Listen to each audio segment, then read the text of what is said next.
Honestly, I think my dad's a Prince fan, but he just doesn't know who it is. Because he used to tell us like, "Dude, when I was in because he's like, when I was in Mexico, la movie salió y traía un arete, like he had an earring in his ear with the cross, and he's like, he just looked cool as fuck, and I wanted to get an earring, but your grandpa said that would have made me gay. He's like, but to me that fool looked hard as fuck, fool, and that fool was getting bitches. Fool, like I wanted to be. At the time, guy. George Michael was considered straight up.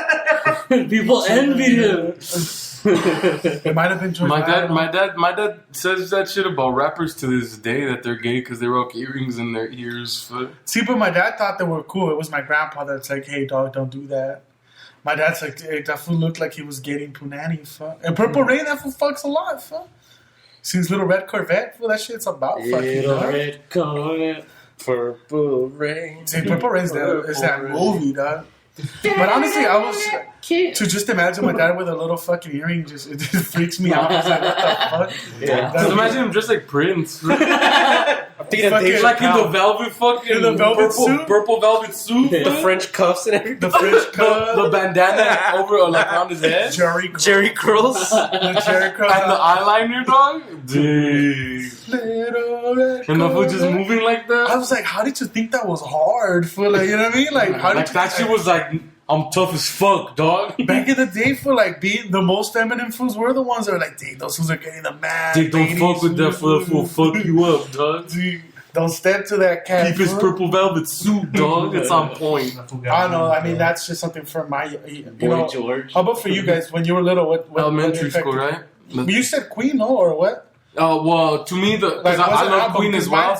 Because the two that he had was this Queen's greatest hits, and it was the Beatles' greatest hits. And I mean, Queen's amazing for like big shit, but to me, the Beatles one was just better to me. Like it was amazing, like because there's songs for everything. When you're sad, when you think about that one special girl, it's just everything's there for with the Beatles. A day in the life. Wait, one girl though. What's wrong with you, bro? Well, Dick, I was.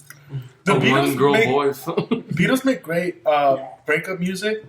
They make great music in general. But I don't think they about make friendship. They don't make the best breakup music. But they make. To me, they're the best. It used to be The Cure. Now you listen to some Adele, dog. Individual. Oh yeah, that's true. To me, as a group, homie, if you're feeling like shit, dog, you listen to somebody like you. To me, the Beatles. Listen to the shower cry.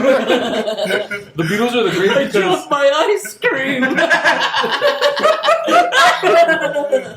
Because the Beatles are efficient at making music about everything, encompassing just life. Yeah, they have a song for pretty much everything, and that's why they're the best. Yeah. To me, when you read the news, everything, dog. Yeah, Huey Lewis in the news. How about you guys? He said he thinks it's the Beatles. Mine was Eminem. How about you? What shaped you when you were small? Elementary rock. School. Like who? Eric Clapton, the Beatles, like a lot of stuff that won. But like, what was one album? One album? Which? Like if you had to pick one album. Beatles' greatest hits, where I feel like that's a cop out. It's the Apple Collection. Well, because that's a CD. Yeah, my dad it was has the Apple CD. Collection. I have it in. I listened to it. The Apple Collection to this day. Yeah, right. It's the one with the green apple. Yeah, it's like that's an amazing album. There's two of them. There's 60s earlier ones. Mm-hmm. Yeah, and then there's another one like their later, like the Sergeant, like the drug years. I remember seeing the commercials. The acid years. Yeah. But that's the same CD that I'm talking about. How about classic rock? Who specifically? Do you remember an album or? Boston. Which song? Like what stands out? Peace of Mind. Nice. That one. But as a kid, what did it do to you? Oh, Kansas? I just like the way it sounded. That's what's up. Yeah. I started liking music more. Dude, that's what I was thinking. I'm like, imagine being being 10. Oh my god! Having a midlife crisis at 10. What's the reason for this? We're just all destined to win, anyways. I don't even want my Legos. But yeah, like when I was 10, like I say 10, that's when I started like really liking music. Right. And then I actually had my mom order the Now 4. It was Now 4. I don't know where it's at now. That's top 40. That was top 40. They had like iPhone 65, that blue song. I'm blue. I love that shit. I love that. That was my first CD that I got. I can never get to this. The second CD that I bought was Blink-182. The chick when she's putting on the gloves. Yeah. Animal of the State. Blink-182. Animal of the State, right? Animal of the State. That's a great album. That's a dope album. That was that was 5th grade. That's when I started like listening to music. See, that's more middle school. Yeah. Okay. No, 5th grade. 5th grade's still elementary. That's elementary school.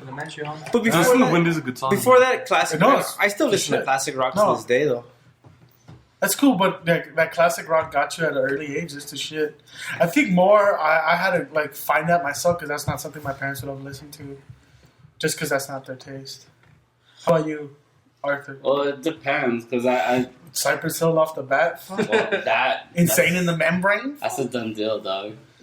But at a young age. At a young age, to be honest, the one album I thought I had the original Thriller, but it might be like the greatest hits of Michael Jackson. All right. But dude, all those songs, you could go through them like nothing. That makes sense though because I mean, think of it. It's the 90s. Michael Jackson. It's the 90s. Not at his peak, but like. No, yeah. No, but think about it. It's the shit. Think about it. It's the 90s, so you're not gonna get like the current albums that are coming out. This is the time where the Beatles, when I was classic rock, Michael Jackson. This is when the greatest hits are coming out. Right. That's why those albums, it's like because to us, it's not the age of Revolver's coming out. Thriller's coming out. It's just greatest hits, and that's what makes you like that. PYT, still bangs. Billie Jean, dog. That's dope shit. Fuck with that, because the 90s, that's true. You put it in historical perspective. Like that was like when the greatest hit CD started coming out. Because like the 60s, 70s, 80s, that was like their peak of all these bands. Yeah, and all these. That's why the greatest hits make sense. I always fuck with Michael Jackson, even when people started calling him. Never shit, dog. I was like, I don't give a fuck. I go sleep over his house, dog. He's a shit. I want to ride the roller coaster. He has ponies. Jesus juice.